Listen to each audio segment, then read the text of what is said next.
schedule.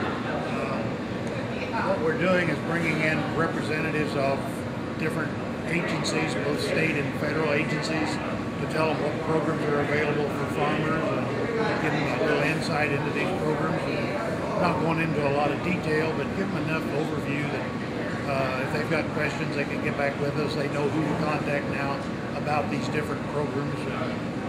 Should be a help to them. We had similar meetings last year. We had good attendance, good feedback.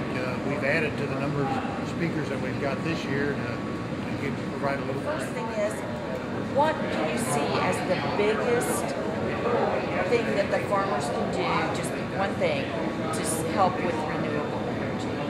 Well, the farmers are just like the consumers or residential. One of the biggest things they're predicting or saying is if we tighten up our energy efficiency, replace light bulbs, insulate our farm buildings, change the light bulbs over. On our grain dryer, maybe look at different seed varieties that would meet our area a little closer, and then update those dryer systems. And that's one of the programs we have in our grant. What about farmers?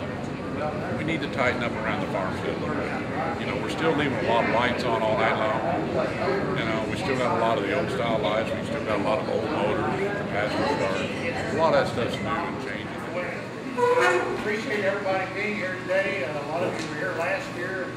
We had so much fun. We decided to do all this again. We've got a few added speakers this year to try to get you a little more information. Appreciate Eddie's willingness to have us back here again. Sure helps out to have that kind of cooperation. What we're going to do today is different representatives from different agencies are going to be talking about giving you a summary of what the programs are. We're not going into a lot of detail on most of these, but give you enough information that you can get with them, ask questions if you hear about something that is of interest to you. I want to first of all mention some of the things that we're doing through the local soil and water conservation district. One thing that's new we're doing, farmers who are buying or selling hay and want to get it tested for nutrients, we're cooperating with Tom Schneider's Seed and Feed, used to be feed mill in North Vernon.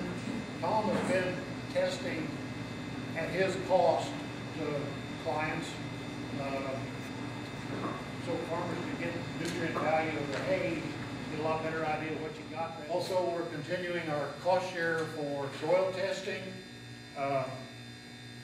We're promoting grid sampling, so as an incentive, we're paying up to $5 an acre for people who are doing grid sampling for the first time, with a maximum of $750 per farmer. Just within the last couple of weeks, we received word we're going to be getting a grant from the state through Clean Water Indiana's program, and we're going to use that to assist on cover crops.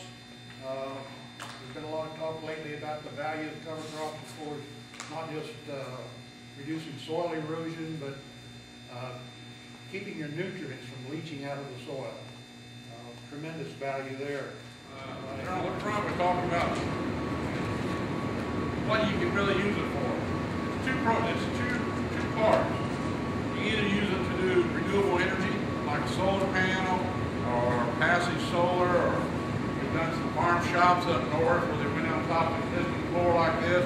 They went in with a plastic, looks like bubble wrap, right on top of this slab, lay down some PEX, water line, put the coils in the floor, and then hook it up to a wood water boiler and bring it and heat the shop.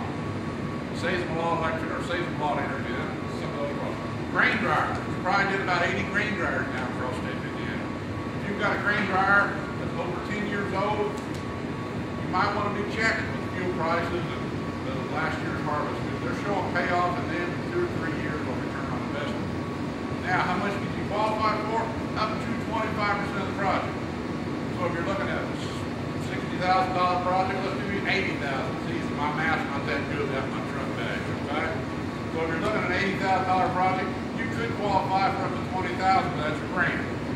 What's the catch? The catch is you got to be a citizen, you got to be a farmer, or half your income comes from the farm.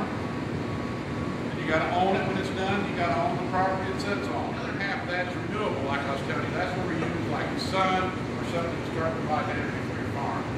one of the big ones, everybody calls me and says, how about a wind turbine? I've been reading about them wind turbines. I want one of them.